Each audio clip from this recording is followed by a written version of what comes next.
bây giờ là go cũng đâu cái ở chiều tao hả nó đâu có tôi ở chiều đó tôi chiều bây giờ các bạn tao mua lần đầu chị tao mua bây giờ xong nó có mấy chơi xong có chiếc xong là các tôi để không đồng bây giờ các tôi chỉ các tôi rõ mình nhỏ là giờ các tôi rõ tôi rồi bây giờ tôi chỉ đào tạo xong rồi tôi rõ nhất là không nó là cái họ liền con nhỏ nhỏ tên nó xài qua cái gì cái chuyện tên nó xài tao soi tôi chỉ là gì nó các bộ phận tao thì một cái là gì á một cái là gì bây giờ cho tôi nó có qua xin là nó giờ cái cháu phong gì nó là giờ cái cháu lần đầu cháu phong gì bây giờ phong gì chỉ cho các đồng này cái lớp bay hồi cha đấy cái lớp bay phun à cái sấy mới gì muốn mua bây giờ cái nhau trong nó sấy thì tôi cho họ sấy riêng nó Sơn La huyện Bắc Yên à? Cái nhau trò lúa sinh Sơn La họ lúa huyện Bắc Yên bây giờ. Chế giống như tao bảo cho ta cũng sản nói con gì tận đây nó đâu có này. Nhất là tao có tụi khen có xã để chơi xong cái mà lấy yếu gì à? Nhất tao đi chơi này trong lần đấy đó.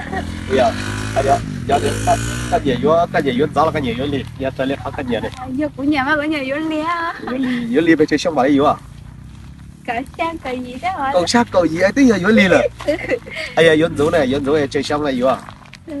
Dấu chê. Cầu trâu cầu xa thế hả? Yếu dấu giờ cầu xa yếu liền cầu xa cầu gì thế hả bây giờ?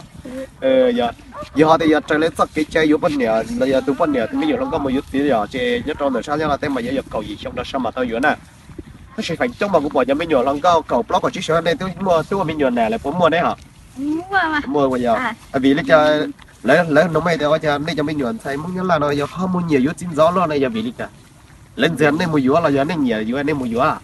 Chỉ bao lấy cái thằng chơi nhiều nhẹ vô mua yếu nhiều mua yếu bây giờ nó là hai nhất trong đời mấy lô xanh xanh la đó rồi cho chính là gì phân nửa anh là nhớ đi sắm bài những phân gì à? Nhìn nó trên xe nhẹ mong nhé ha. Nhẹ mong nhé chi cái gì rồi bây giờ? Thông tin mà lấy gì mà là lại thì cũng là biết gì thì có mấy tụ lần đầu có chuyên nghiệp đấy à? Có mấy tụ có nhiều là tất nhiên cho mấy tụ có chuyên nghiệp đấy tao mà nếu hơn nhiều coi nếu mà có gì kia một lại học nếu có một tao nếu lúc trẻ có gì xả đi chứ? Yêu chứ nhiệt tiền chỉ quá mà. Chỉ yêu lại tôi mới có gì kia một đòn lấy bự kia là này bự kia một tắc kia là đấy rồi chứ thằng tới cái xả đấy cái lại yêu là cái xả đấy cái kia cái gì? Chỉ bảo lên khai cái đấy à, là biết gì thì mua tiền lấy họ là này. Cái thứ chuyên nghiệp này lên này, cái chuyên nghiệp này lên cái xả đấy cái gì là cái gì cho. Tua kia rồi à?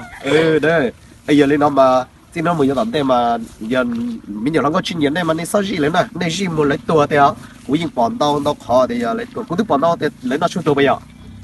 Giờ đây cái mà sai tụi nhiều đó, tụi chuyên nghiệp sắp có lấy gì à? Lấy gì làm sao lại lấy chi lấy chi cho nó khác là này, em cháu có lúc gì hả nè, anh cho các dòng bye bye, tên nó mày giàu với chúng tôi xem nè.